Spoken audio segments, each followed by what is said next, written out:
Hi hello welcome to our channel. నేను మీ సిరి. ఈరోజు మనం చెప్పుకోబోయే కథ రాక్షసుడు పార్ట్ 9. కథలోకి వెళ్ళే ముందు ఖచ్చితంగా లైక్ చేయడం మర్చిపోకండి ఫ్రెండ్స్. సాక్షి కథనం. కార్తిక్ నేను యాడ్ ఏజెన్సీకి వెళ్ళాం. అక్కడ నేను చేయాల్సింది ఏం లేదు, కాకపోతే అన్ని డీటెయిల్స్ ఆదిల్కి చేరవేయాలి కాబట్టి జాగ్రత్తగా నోట్ చేసుకున్నాను. కార్తిక్ చాలా క్లోజ్గా జోవియల్గా ఉంటాడు. కార్తిక్ దగ్గర నాకు ఏమాత్రం భయం అనిపించలేదు. సార్ కార్తిక్ గారు అంటే ఒప్పుకోవట్లేదు, కార్తీక్ అనే పిలవమంటున్నాడు నన్ను. త్వరగానే చాలా బాగా మాట్లాడసాగాను నేను కూడా కార్తీక్తో. మాటల మధ్యలో తెలిసింది ప్రజ్ఞ బర్త్డే అని. ఆమెతో టైం స్పెండ్ చేయడానికి ఆదిల్ వెళ్ళాడు అని తెలిసింది. పర్వాలేదు, ఈ సీరియస్ పర్సన్కి ఓ లవ్ స్టోరీ కూడా ఉందంటే నాకే ఆశ్చర్యంగా ఉంది. ఇంతకీ ఆ ప్రజ్ఞ దగ్గర ఎలా ఉంటాడు? అంతే సీరియస్గా ఉంటాడా? అంతే కోపంగా ఉంటాడా? ఏమో, నాకు డౌటే. అలా మరి 2 రోజులు ఆదిల్ కనిపించలేదు. ఆదిల్ ఇప్పుడే ఆఫీస్కి రాడని కార్తిక్ చెప్పాడు. ఎందుకో రీజన్ అయితే నాకు చెప్పలేదు. నాకైతే వర్క్ ఏం లేదు. ఏమైంది? అతని ఒంట్లో బాగుందా? అలా మరో వారం రోజులు గడిచిపోయాయి. ఇంకా ఆదిల్ రానేలేదు. అప్పుడు చెప్పాడు కార్తిక్, ఆదిల్ వాళ్ళ అమ్మగారికి హార్ట్ అటాక్ వచ్చిందని, అందుకే ఆఫీస్కి రావట్లేదని. రోజు కార్తిక్ వెళ్ళి వస్తున్నాను అని చెప్పాడు. ఆ రోజు వెళ్తావని అడిగితే ఇవాళ కుదరదు, రేపు వెళ్తాను అని చెప్పాడు. నేను ఊరుకున్నాను. హాస్పిటల్ అడ్రస్ తెలుసుకొని అక్కడికి బయలుదేరాను. ఎంతైనా మా బాస్ కదా, తెలిసి కూడా వెళ్లకుండా ఉండలేకపోయాను. ఎవరైనా బాధలో ఉన్న వాళ్ళకో సమస్యలో ఉన్న వాళ్ళకో చిన్న పరామర్శ వల్ల వాళ్ళకి ఊరట కలుగుతోంది. రామయ్య గుడికి వెళ్ళి త్వరగా వాళ్ళ అమ్మగారికి బాగుండాలని కుంకుమ తీసుకెళ్లాను. రిసెప్షన్లో అడిగి రూమ్ నెంబర్ తెలుసుకొని 5th ఫ్లోర్కి వెళ్ళాను. నేను అక్కడి నుంచి అక్కడికి వరకు అయితే వెళ్ళాను, కానీ కాస్త కంగారుగా ఉంది నాకు. అతను ఏమనుకుంటాడో ఏమంటాడో అని. కొంతమంది సుస్థి చేస్తే ఆ విషయాలు బయటకు చెప్పుకోవడానికి ఇష్టపడరు. అతను కూడా అదే టైప్ ఏమో అనిపించింది. కాస్త వెనకడుగు వేశాను నేను వెళ్ళడానికి.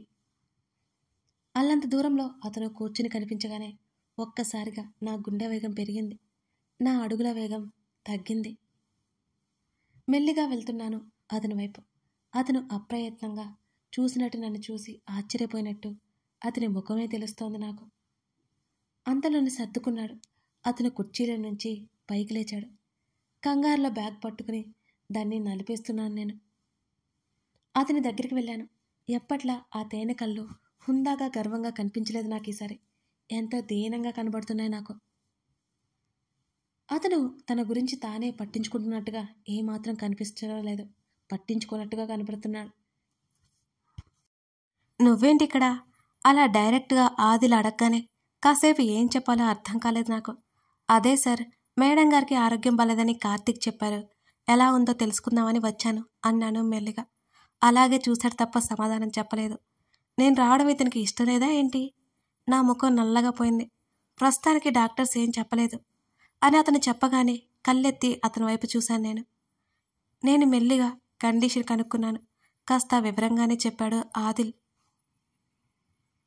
బహుశా అతని ఈ మధ్యకాలంలో ఎక్కువ మాట్లాడి ఉండడేమో. ఎప్పుడు రిజర్వ్డ్గా కనిపించే ఇతను ఇంత ఫ్రీగా మాట్లాడుతుంటే నాకే ఆశ్చర్యంగా అనిపించింది. సార్, నేను మేడం గారిని చూడొచ్చా అని అడిగాను. అతను నిలువుగా తలూపాడు. నాకు కాస్త నిశ్చింతగా అనిపించింది. అదే సమయంలో డాక్టర్ కూడా వచ్చారు. నా వైపు చూశాడు. నా చూపులకి అర్థం నాకు బోధపడింది. పర్లేదు సార్, నేను మరో రోజు వస్తాను అన్నాను చిరునవ్వుతో. అతని ముఖంలో నిశ్చింత నా చూపు దాటిపోలేదు.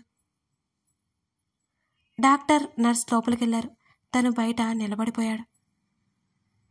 మీరు కూడా వెళ్ళండి సార్, నేను మరోసారి వస్తానులేండి అన్నాను. అమ్మికి చెకప్ చేస్తారు, నెక్స్ట్ నర్స్ క్లీన్ చేసి డ్రెస్ చేంజ్ చేస్తారు అన్నాడు తను వెళ్ళకపోవడానికి కారణం చెబుతూ. డాక్టర్ అక్కడి నుంచి బయటకు వచ్చాడు. ప్రస్తుతానికి ప్రాణాలతో ఉన్నారు, ఇంప్రూవ్మెంట్ అయితే ఏం కనిపించడం లేదు అని చెప్పారు నా ముందే. అప్పుడు అతని ముఖంలో బాధ అలా తొలగిసలాడింది. ముఖాన్ని ఎప్పుడు భావరహితంగానే చూశాను నేను అతన్ని. ఇప్పుడే అతని ముఖంలో భావాలను చూస్తున్నాను నేను దగ్గరగా. వెళ్ళిపోయాడు డాక్టర్. నర్స్ లోపలే ఉంది. అతను నా దగ్గర నుంచి ఒక అడుగు ముందుకేశాడు. నేను తనతో పాటు నడిచాను. సార్, ఇది మేడం గారికి పెట్టండి అంటూ అతని వైపు వచ్చిన పేపర్లో దాచిన కుంకుమనిచ్చాను. ఏంటది? ఆ పేపర్ వైపు ఒకసారి చూసి నన్నే అయోమయంగా చూశాడు ఆదిల్. కుంకుమ సార్, రామయ్య గుడిలో తెచ్చాను. ఖచ్చితంగా మీ అమ్మగారికి నయమవుతుంది, ప్రామిస్. చిన్నప్పుడు నాకు జ్వరం వస్తే మా మమ్మీ ఇదే పెట్టేది. మా అమ్మమ్మ కూడా పడుకునేటప్పుడు నాకు ఈ కుంకుమ రోజు పెట్టేది. జ్వరం వెంటనే తగ్గిపోతుంది అని తల మీద చేపెట్టుకుని అన్నాను నేను. అతను నా వైపు చిత్రంగా చూశాడు. నేను ఆ కంగారులో ఏదేదో మాట్లాడేశానని నాకు అర్థమైంది. ఊరికే ఇస్తే పోయేది, ఇదంతా ఎందుకు అంటే సార్, అది మీకు ఇష్టం లేకపోతే వద్దు అంటూ చటుక్కున నా చేతిని వెనక్కి తీసుకోబోతుండగా గబుక్కున అతను పట్టేసుకున్నాడు. అతను పట్టుకున్న నా చేతి వైపు అతని వైపు ఆశ్చర్యంగా చూశాను నేను. ఇట్స్ ఓకే, ఇవ్వు అంటూ అది తీసి పాకెట్లో పెట్టేసుకున్నాడు. నేనైతే నా కళని ఇంకా పెద్దగా చేసుకుని అతని వైపు చూస్తుండిపోయాను. అంతలోనే నాకు చాలా సంతోషం అనిపించింది. ఇద్దరం మౌనంగా నడుచుకుంటూ వస్తున్నాం. నాకేం మాట్లాడాలో తెలియలేదు. అతని ముఖంలో ఎప్పట్లాగా గంభీరత్వం కనిపిస్తోంది నాకు. సార్, నా వాగే నోరు ఊరకుండదన్నట్టు నేనే పిలిచాను. అతను నా వైపు చూడగానే ఒక క్షణం అదిరిపడ్డాను. ఆ తేనెకలు నన్ను చాలా డిఫరెంట్గా చూస్తున్నట్టుంటాయి. Coffee తాగుదామా sir? తడబడుతూ చూపులు అటువైపుకు తిప్పుకుంటూ అడిగాను. మళ్ళీ అతన్నే చూస్తూ అష్ట కష్టాలు పడి అడిగాను ఆ మాటని. మెల్లిగా తల పంకించాడు. మేడం గారి దగ్గర ఉండాల్సిన అవసరం లేదా సార్? మనం ఇటు వస్తే ఎవరుంటారు అని అడిగాను. నా మరో సందేహాన్ని అతని ముందు వెళ్ళబుచ్చాను నేను అలా అడగగానే నా వైపు కొన్ని క్షణాల పాటు చూశాడు. ఎందుకో నాకు అర్థం కాలేదు. ఐసీయూ కదా, నర్స్ కేర్ చేస్తారు.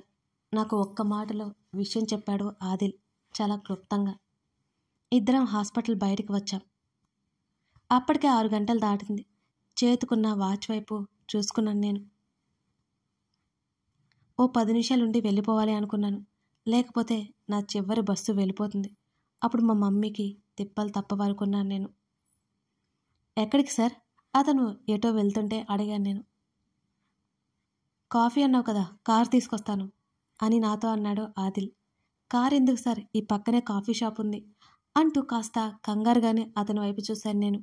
మళ్ళీ ఏమంటాడో అని భయం వేసి, మీకు ఇష్టం లేకపోతే వద్దు, అది చాలా చిన్న కాఫీ షాప్ అంటూ తడబడుతూ చెప్పాను నేను. It's okay, don't worry. ఎందుకు ప్రతిదానికి అలా కంగారు పడుతుంటావు నువ్వు అన్నాడు ఒక్కింత గంభీరమైన స్వరంతో నా వైపే చూస్తూ. అలా ఏం లేదని నోటికి చెయ్యడ్డు పెట్టుకుని అడ్డంగా తల ఊపాను నేను. అతడు సన్నగా పెదవులు సాగదీశాడు నన్నే చూస్తూ. దానికే నా కళ్ళు కోడిగుడ్లంత అయ్యాయి. ఇది నిజమా కలా? నాకు అర్థం కాలేదు.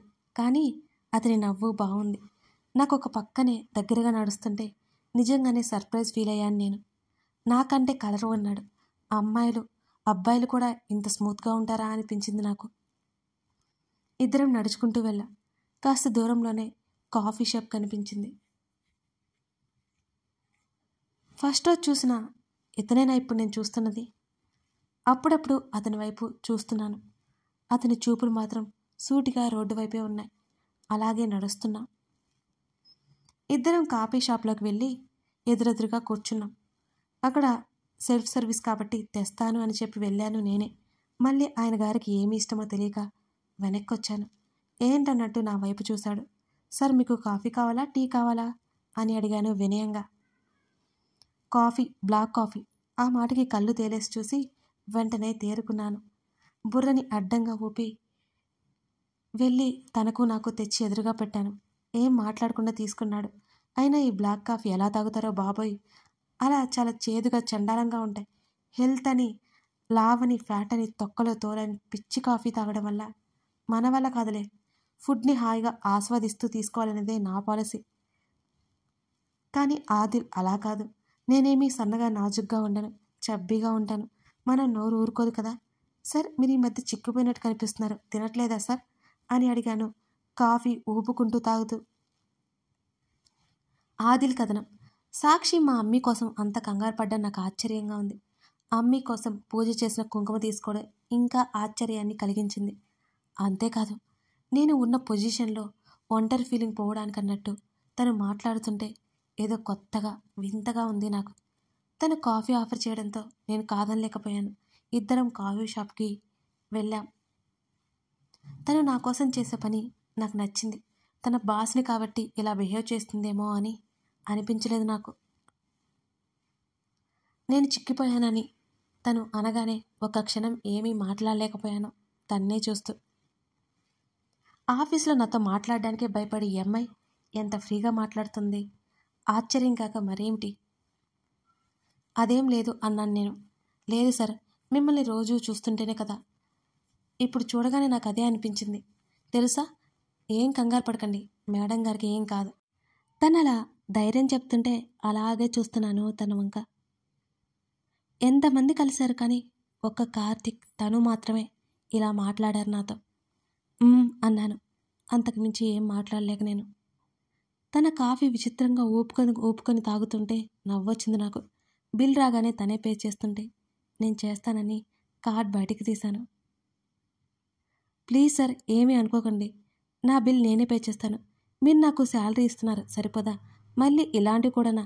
ప్లీజ్ సార్, కోప్పడకండి అని తను బ్రతిమాలుతుంటే ఎప్పట్లా నాకు కోపం రాలేదు ఈసారి. చాలా ఇన్నోసెంట్గా, అంతలోనే ఉన్నతంగా కనిపించింది నాకు. ఇట్స్ ఓకే, ఎవరి కాఫీ బిల్లు వారు పే చేసేసాం. ఇద్దరం బయటకు వచ్చేసాం. అక్కడికి 7 గంటలైపోయింది టైం. సార్, ఇక నేను వెళ్తాను, నా బస్సు వెళ్ళిపోతుంది, చేతుకున్న వాచ్ వైపు చూసుకుంటూ అంది సాక్షి. సరే అని అంతలోని చీకటి పడ్డంతో హే వెయిట్, నేను డ్రాప్ చేస్తాను అని అన్నాను. పర్వాలేదు సార్, నాకు అలవాటే అని అంది సాక్షి. నాకు కూడా హాస్పిటల్లో బోర్ కొడుతోంది, వెళ్దాం పదా అంటూ ముందుకు నడిచాను నేను ఆర్డర్ వేయడంతో తను తప్పక నాతో పాటు నడిచింది. కార్ బయటికి తీసుకొచ్చాను. సార్ ప్లీజ్, నేను వెళ్ళిపోతానని మళ్ళీ అంది తను. ఆవేశం విపరీతంగా పొంగి ఒక్క చూపు చూశాను తన వంక. కథ కొనసాగుతుంది. మరి సాక్షి ఆదిల్తో పాటు వెళ్తుందా, వెళ్లకుండా తనే వెళ్ళిపోతుందా? ఇద్దరి మధ్య మొదలవుతున్న ఈ ఫీలింగ్ పేరేంటి తెలుసుకోవాలి అంటే తర్వాత భాగం చూడాల్సిందే. కథ నచ్చితే లైక్ చేసి కామెంట్ చేయడం మర్చిపోకండి ఫ్రెండ్స్. ఇప్పుడే మన ఛానల్ని చూస్తున్నట్లయితే సబ్స్క్రైబ్ చేసుకోండి. Thank you.